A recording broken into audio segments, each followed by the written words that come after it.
नमस्कार विद्यार्थ्यांनो, शिवाजी सावंत मृत्युंजय शिवाजी सावंत यांच्या मामू हे व्यक्तिचित्रण आपण गेल्या 2-3 भागामधून पाहत आलेलो आहोत। तर लेखकांनी मामू हे व्यक्तिचित्रण आपल्यासमोर इतक्या प्रभावीपणे मांडलेलं आहे, त्यामुळं एक माणूस म्हणून कसं जगावं याचं उत्तम उदाहरण मामूच्या रूपानं आपल्यासमोर लेखकांनी प्रकट केलेलं आहे। अतिशय हुशार असणारा हा माणुसकी त्याच्याजवळ आहे, त्याचबरोबर इतर विषयांचं ज्ञान त्याच्याकडे आहे। यांनी 2 राज्य पाहिलेले आहेत, एक संस्थांचं राज्य पाहिलेलं आहे आणि लोकशाहीचं राज्य पाहिलेलं आहे। आणि लेखकांना संस्थांच्या राज्यातल्या काही आठवणी तो सांगतो, त्याचबरोबर पूर्वी शाळेमध्ये कशा प्रकारे शाळेचा कारभार चालायचा आणि आता मात्र कसा बदल झालेला आहे हे सगळं मामू लेखकांना सांगत आहे। आणि त्याचबरोबर एक उत्तम माणूस म्हणून मामू कसा आहे हेही लेखकाने आपल्यासमोर सांगितलेलं आहे। जेव्हा म्हणजे मामू अतिशय प्रामाणिकपणे काम करतो, त्यामुळे त्याची मुलं अगदी व्यवस्थित निघालेली आहेत आणि त्यांनी म्हणजे आपल्या मुलांना व्यवस्थित शिक्षण दिलेलं आहे, त्याचबरोबर व्यवस्थित नोकरी धंद्याला लावलेला आहे असा हा मामू। आणि लेखक म्हणतात की त्याचं आपल्या आईवरती इतकं प्रेम आहे की जेव्हा त्याची आई वारली त्यावेळी मात्र अतिशय लहान बाळासारखा हा रडणारा मामू, त्याचबरोबर त्याच्या घरी असणारे कार्यक्रम आणि या कार्यक्रमामध्ये उपस्थित असलेले सर्व जे बडे हस्ती आहेत, व्यक्ती आहेत, आणि त्यावरून लेखक म्हणतो की मामू हे काय व्यक्तिमत्व आहे तेव्हा मला कळलेलं आहे। आणि त्यावेळी लेखक म्हणतात की मामूनी माझं तोंड भरून कौतुक केलं, म्हणजे एखाद्याचं गुणगान गाणं ह्याचं सुद्धा म्हणजे हे सुद्धा एक मोठं धाडस असतं। आणि असा हा मामू मग बघा की शाळेच्या सगळ्या आठवणी सांगत आहे आणि लेखक म्हणतात की मग आमचा असा किती वेळ गेला आम्हाला कळलंच नाही। पुढे बघा, प्रसंगी मामू एखाद्या कार्यक्रमाच्या वेळी मुलांच्या समोर 10-20 मिनिटे एखाद्या विषयावर बोलू शकतो। त्याला जसं उर्दूचं ज्ञान आहे तसंच त्याला वैद्यकाचंही ज्ञान आहे। लहानसर चण असलेल्या शिक्षकाला तो म्हणतो, काय पवार सर, काय ही तब्येत, पैसे काय कोण उरावर बांधून येणार जाताना, जरा अंगधरी सारखं काहीतरी खावा। मी सांगतो तुम्हाला, साखरेच्या पाकात तूप घालून त्यात शेरभर साप धुतलेल्या खारका बिया काढून 15-20 मूर्तीला घाला। रोज सकाळी अनुषापोटी 2-2 खावा। महिन्याभरात तुम्हाला कुणी ओळखणार नाही। कुणाच्या पायाला लागलं तर त्यावर कुठला पाला वाटून लावावा याचा सल्ला द्यायला मामू विसरत नाही। कुणाचं पोट बिघडलं तर त्यावर कुठला काढा प्यावा याची सूचना द्यायला तो चुकत नाही। बघा, हा असा बहुरूपी व्यक्तिमत्व असलेला मामू। लेखक म्हणतात की प्रसंगी हा मामू एखादा कार्यक्रम असेल आणि त्यावेळी जर त्याला त्यावेळी सांगितलं की तू बोल मुलांच्या समोर, त्यावेळी तो 10 ते 20 मिनिटं एखाद्या विषयावर उत्तमरित्या बोलू शकतो। त्याला जसं उर्दूचं ज्ञान आहे तसंच वैद्यकाचंही ज्ञान आहे। म्हणजे आज आपण पाहतो थोडंसं काही दुखायला खुपायला लागलं की आपण लगेच दवाखान्यात जातो। पूर्वीची लोक असं करत नव्हते, घरगुती उपाय केले जायचे आणि मग ह्या घरगुती उपायांचं ज्ञान सुद्धा या मामूला आहे। मग लेखक म्हणतात की एखादा लहानसर चण असलेल्या शिक्षकाला तो म्हणतो, म्हणजे बारीक अंगकाठी असणाऱ्या शिक्षकाला तो म्हणतो की मग लेखक म्हणतात की आमच्या शाळेत पवार सर हे असेच। मग तो पवार सरांना काय म्हणतो की काय ही तब्येत, बघा म्हणजे तुम्हाला जे काही पगाराचे पैसे मिळतात त्या पगारातून तुम्ही चांगलं खावा आणि अंगकाठी तुमची सुधारा, जेणेकरून म्हणजे तुम्ही तब्येतीने चांगला असाल तर तुमचं मनही चांगलं असेल आणि कुठल्याही आजाराला तुम्ही बळी पडणार नाही। आणि त्यामुळं तो म्हणतो की पैसे जे आहेत हे काही कोण बरोबर घेऊ जात नाही, म्हणजे आपणही सहज म्हणतो बघा कितीही कमावलं तरी हे सगळं आपल्याला इथंच ठेवून जावं लागतं, सुपात हात घालून जावं लागतं।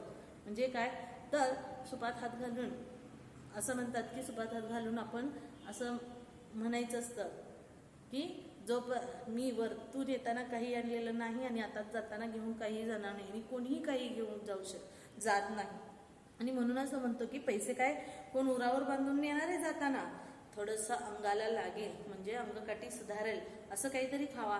मग तो सांगतो काय खायचं तर अंगधरी सारखं, म्हणजे अंगी लागेल असं, अंगकाठी तुमची सुधारेल असं काहीतरी खावा। आणि मग तो सांगतो की साखरेच्या पाकात तूप घालून बघा साखरेचा पाक करा, त्याच्यामध्ये तूप घाला आणि शेरभर स्वच्छ धुतलेल्या खारका बिया काढून 15 दिवस भिजत घाला आणि त्या रोज सकाळी अनुशापोटी 2 खावा. महिन्याभरात तुम्हाला कुणी ओळखणार नाही. बघा मुलांना म्हणजे आजही आपण पाहतो अशी मुलं आहेत, म्हणजे आज आमच्याकडे फॅड आलंय हो बारीक राहणं, सुंदर दिसणं, तर हे काही उपयोगाचं नाही. मग ज्याला कुणाला अंगकाठी सुधारायचं आहे त्यांनी हा प्रयोग करायला काहीच हरकत नाही. पुढे बघा लेखक म्हणतात की कुणाच्या पायाला लागलं त्यावरती कुठला पाला वाटून लावायचा हा सल्ला सुद्धा मागू देतो. म्हणजे निसर्गामध्ये अशा काही खूप वनस्पती आहेत, औषधी वनस्पती, ज्याचे आपल्याला उपयोग माहीत नाहीत आणि निसर्ग आपल्याला भरभरून देत असतो, पण आपण त्याकडे दुर्लक्ष करत असतो. तर कुठला पाला वाटून लावायचा हेही सल्ला मामू देत असतो. तर कधी कुणाचं बोट बिघडलं तर कुठला काढा प्यायचं ह्या सुद्धा सूचना मामू देत असतो, जेणेकरून दवाखान्यामध्ये न जाता तुमच्या घरच्या घरी तुमचे हे सगळे उपाय होतील. पुढं बघा शाळेत एखादा कार्यक्रम निघाला की त्याची आणखीन आखणी मामूच्या हातात येते. फ्लॉवर पॉट पासून टेबल क्लॉथ पर्यंत सारी जुपी जोडून देऊन पुन्हा कार्यक्रमाच्या वेळी एखादा कोपरा धरून वक्ता काय काय बोलतो हे तो नीट ध्यान देऊ नये. कार्यक्रम संपला की मामूला विचारा कसा झाला कार्यक्रम. वक्त्यात काही खास नसेल तर नाराजी प्रकट करण्याचीही त्याची एक ढब आहे. बोललं चांगलं ते, पर म्हणावी तशी रंगत नाही भरली. आणखी 4 वर्षानंतर मामू या शाळेतून सेवानिवृत्त होणार. रोजाना दिसणारा त्याचा अबोली रंगाचा फेटा आणि सफेद दाढी आता दिसणार नाही. माणसाच्या आयुष्याला कुठं ना कुठं वळण असतं. टाळतो म्हटल्यानं ते नाही टाळता येत. बघा लेखक म्हणतात की शाळेमधला एखादा कार्यक्रम असू दे, कुठल्याही कामात त्यानं कधीही कसूर केले नाही की कामचुकारपणा केला नाही. मग कुठला कार्यक्रम एखादा निघाला की त्या कार्यक्रमाची सगळी आखणी मामू करायचा आणि मग अगदी फ्लॉवर पॉट पासून टेबल क्लॉथ सगळं तो व्यवस्थितपणे कार्यक्रमाची जोडणी करून द्यायचा. आणि सगळं झालं की कार्यक्रमाला सुरुवात झाली की एखादा कोपरा धरून वक्ता काय काय बोलतो ते बारकाईनं लक्ष देऊन ऐकायचा. आणि कार्यक्रम संपल्यानंतर लेखक म्हणतात मी कधी त्याला विचारलं की कार्यक्रम कसा झाला तर बघा की म्हणजे काही काही व्यक्तींची खासियत असते. नाराजी असेल तरी व्यक्त करण्याच्या पद्धती फार वेगवेगळ्या असतात. अतिशय स्पष्टपणे नाराजी व्यक्त केली की समोरच्याला ही नाराजी म्हणजे ते स्पष्टपणे आवडत नाही असं आपण कितीतरी वेळा पाहतो. परंतु मामू मात्र अशी नाराजी व्यक्त करायची असेल तर तो मात्र एखाद्या अतिशय त्याची एक ढब आहे की तो काय म्हणतो बघा बोललं चांगलं ते, पर म्हणावी तशी रंगत नाही भरली. म्हणजे एखाद्या व्यक्तीची नाराजी सुद्धा व्यक्त करताना सुरुवातीला कसा सकारात्मक बोलला आणि नंतर त्याचा म्हणजे नकारात्मक त्याने उत्तर दिले. म्हणजे बोललं ते चांगले, परंतु जशी आवश्यकता पाहिजे तशी कार्यक्रमाला रंगत भरली नाही. आता लेखक म्हणतात की आणखी वर्षभरानंतर मामू या शाळेतून सेवानिवृत्त होणार होता. आता हे व्यक्तिमत्व एका वर्षाने आपल्याला दिसणार नाही आणि मग त्याचा तो अबोली रंगाचा फेटा, ती दाढी, सफेद दाढी ही आपल्याला दिसणार नाही. आणि लेखक म्हणतात की माणसाच्या आयुष्याला कुठं ना कुठं वळण असताना टाळतो म्हणून ते टाळता येत नाही. म्हणजे प्रत्येक व्यक्तीच्या आयुष्यावरती अनेक टप्प्यांवरती अनेक वळणं असतात आणि त्या वळणावरती त्या व्यक्तीला ते वळण घ्यावंच लागतं. आपण टाळतो म्हटलं तरी टाळता येत नाही. सरकारी नियमच आहे त्याप्रमाणे मामूला घरी जावं लागलं. पण मला मात्र वाटत राहतं की त्याच्या शेवटच्या क्षणापर्यंत त्याच्या हाताने इथल्या थोराड घंटेचे घन घन घन असे टोल पडत राहिले. त्या टोलांच्या तालावर चैतन्याचे अगणित कोळे कोंब नाचत राहिले. जोडल्या हातांनी आणि मिटल्या डोळ्यांनी कवळिकीच्या असंख्य अनघड कंठातून प्रार्थनेचे धीर गंभीर बोल असेच उमटत राहावे. आणि दगडी खांबाला रेलून ते प्रार्थना बोल ऐकताना पार बुडा झालेला मामू असा कसल्या तरी विचारात कायमचा हरवलेला बघायला मिळावा. आता लेखक काय म्हणतात की सरकारी नियमच आहे, काही वर्षानंतर तुम्हाला सेवानिवृत्तीही घ्यावीच लागते. मग त्याप्रमाणे हा मामू सेवानिवृत्त होणार, त्याला घरी जावं लागणार. परंतु लेखक म्हणतात की मला मात्र असं वाटतंय की त्यानं कधीही म्हणजे त्याचं जे हे काम आहे ते कधीही सोडू नये. अतिशय म्हणजे अगदी त्याचा शेवटचा क्षण येईपर्यंत त्याच्या हाताने इथल्या ह्या भल्या मोठ्या घंटेचे घनघन टोल परत राहावेत आणि त्या टोलाच्या तालावर चैतन्याचे जे अगणित कोळे कोंब नाचतात ते असेच नाचत राहावे. अगणित चैतन्याचे कोळे कोंब कोणाला म्हटलंय तर शाळेतल्या विद्यार्थ्यांना असं म्हटलेलं आहे.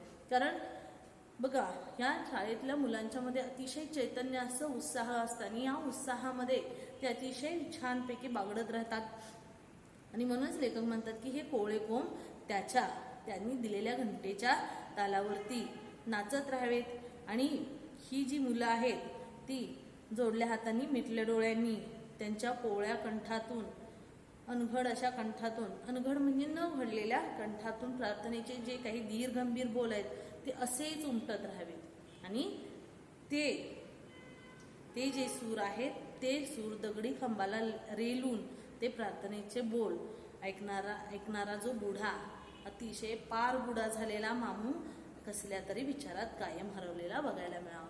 म्हणजे नेहमी विचारमग्न असणारा, अतिशय म्हणजे एक माणूस म्हणून उत्तम असणारा, ज्याच्याकडे माणुसकी आहे असा हा मामू नेहमी कुठल्या तरी सदानकदा कुठल्या ना कुठल्या विचारामध्ये असणारा हा मामू असाच आपल्याला पाहायला मिळावा, कुठल्या तरी विचारात हरवलेला.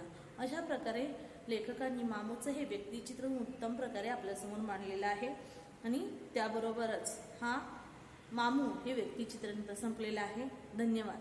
आता याच्यावरच्या ज्या कृती आहेत त्या आपण नंतर पाहणार आहोत.